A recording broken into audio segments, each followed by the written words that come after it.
आखिरकार इदरान के सामने शाइला की सच्चाई खुलकर आ चुकी है। शाइला इरहा के पास आकर कहती है, इरहा बेटा, मैंने आपको एक बात बताई थी कि समीन आंटी आपकी मामा कभी भी नहीं बन सकती। मैंने देखा कि कल आप उनके साथ बहुत ज्यादा खुश हो रही थी, लेकिन जैसे आपको अपनी पहली मामा छोड़कर गई हैं, बिल्कुल वैसे ही समीन आंटी भी आपको छोड़कर चली जाएंगी। वो आपकी मामा कभी नहीं बन सकती। जिस पर इरहा कहती है कि शाइला फूफो, आप कैसी बातें कर रही हैं? समीन आंटी बहुत अच्छी हैं, वो मुझे छोड़कर कभी नहीं जाएंगी। लेकिन शाइला इरहा को कहती है कि इरहा बेटा, देख लेना, वो आपको टॉर्चर करेंगी और आपको आपके बाबा से दूर कर देंगी। इतने में इदरान वहाँ पर आकर शाइला की ये सारी बातें सुन लेता है और वो गुस्से से शाइला को कहता है कि समीन ऐसा कुछ नहीं करेगी। मैं सोचता था कि समीन जैसी लड़की तो इरहा को हाथ भी नहीं लगा सकती, मगर इरहा समीन से इतनी मुतनफर क्यों है? आज मुझे सब समझ आ चुकी है। ये तुम ही हो जो इरहा के दिमाग में समीन के लिए नफरत भर रही थी। वो सब कुछ जो तुम्हें करना चाहिए था वो समीन कर रही है। अरे तुम तो उसकी सगी फुफो हो। तुम ये कह रही हो कि समीन उसकी सौतेली माँ है, तो फिर तुमने सगे होने का कौन सा हक अदा किया?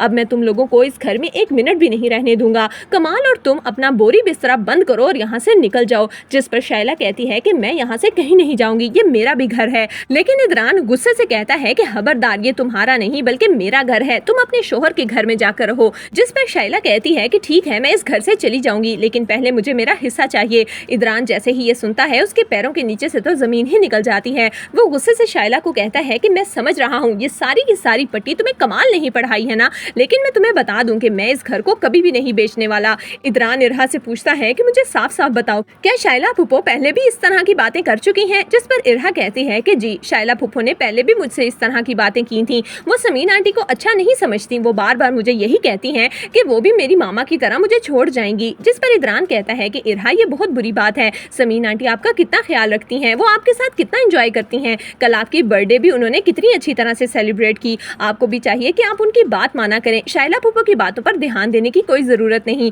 इदरान जब इरहा को ये बातें कह रहा था तो समीन दूर खड़ी उनकी सारी बातें सुन लेती है। समीन के चेहरे पर तो मुस्कुराहट आ जाती है कि आखिरकार उसका सब्र काम आ गया। जबकि इदरान भी अब समीन के करीब होने लगा है। वो जो हमेशा से यही कहता था कि वो कभी भी मोहब्बत नहीं कर पाएगा, उसे अब दोबारा से समीन से मोहब्बत होने लगी है। और समीन जो कि इदरान की तवज्जो मिलने की वजह से उसके प्यार में ढल रही है, उसे अब शाजिर भी भूल चुका है कि किस तरह से शाजिर ने उसे धोखा दिया। अब उसे सिर्फ याद है तो इरहा और इदरान। जबकि दूसरी तरफ कमाल की भी हकीकत खुलकर सामने आने वाली है। फरहद फुप्पो अपने कमरे से बाहर आती हैं कि तभी उन्हें टेरेस में कमाल की आवाज सुनाई देती है। जैसे ही वो टेरेस तक पहुंचती हैं तो कमाल फोन पर उष्ना से अपनी मोहब्बत के दावे कर रहा था और उष्ना को ये यकीन दिला रहा था कि उसकी जिंदगी में उष्ना के अलावा और कोई भी नहीं है। कमाल उष्ना को कहता है कि उष्ना, मेरा दिल करता है कि मैं हमेशा तुम्हारे पास ही रहूं और तुम्हें देखता रहूं। मैं तुमसे बहुत मोहब्बत करता हूं, मैं तुम्हें कभी भी नहीं छोड़ूंगा। इतने में फरहत आगे आकर कमाल से कहती है कि कमाल, मुझे तो लगा शायद तुम शाइला से बात कर रहे हो, लेकिन तुम तो शायद किसी और के साथ मसरूफ हो।